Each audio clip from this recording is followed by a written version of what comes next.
Pimples போயிருச்சுன்னு ரொம்ப சந்தோஷப்பட்டேன். ஆனால் டார்க் ஸ்பாட்ஸ் கொஞ்சம் கூட மாறவே இல்லை. ஹாய், ஐம் கோல்டி அண்ட் நீங்கள் இன்னும் என் பேஜை ஃபாலோ பண்ணலனா ஃபாலோ பண்ணிக்கோங்க. வாங்க வீடியோக்குள்ளே போகலாம். பிஃபோர் த ப்ரொசீஜர்ஸ் நல்லா ஃபேஸ் வாஷ் பண்ணிக்கோங்க. அண்ட் எஸ், இது என்னோட first day of trial and error.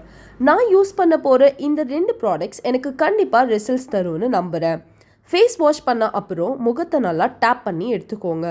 நான் யூஸ் பண்ண போகிற ஃபர்ஸ்ட் ப்ராடக்ட் நயசினமைட் 10%.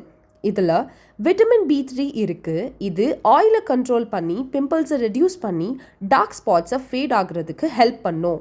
உங்கள் ஸ்கின் டேமேஜாக இருந்தால் இட் ரீப்பேர்ஸ் இட். ஒரு 2 to 3 ட்ராப்ஸ் யூஸ் பண்ணி ஃபேஸை ஜென்டிலாக ரப் பண்ணிக்கோங்க. Not from up to down, from down to up. இது என் ஃப்ரெண்ட் சொல்லி கொடுத்தது. Why 10% யூஸ் பண்ணுறோன்னா இட் கிவ்ஸ் ரிசல்ட்ஸ் ஃபாஸ்டர். அடுத்ததாக யூஸ் பண்ண போகிற ப்ராடக்ட் சன்ஸ்க்ரீன். இது பயோட்டிக்கோட 30+ SPF UVA sunscreen. It's okay for daily use and good for indoor or short sun exposure. இதோட ஃப்ராக்ரன்ஸ் நிஜமாகவே நல்லா இருக்குது. ஓவரால் நான் இன்னைக்கு யூஸ் பண்ணப்போ என் ஃபேஸ் நல்லா மாய்ஸ்சரைஸ்டாக இருந்துச்சு. ஃபேஸில் மட்டும் இல்லாமல் சன்ஸ்க்ரீனை நீங்கள் நெக்லையும் அப்ளை பண்ணிக்கோங்க. Just to be even skin tone.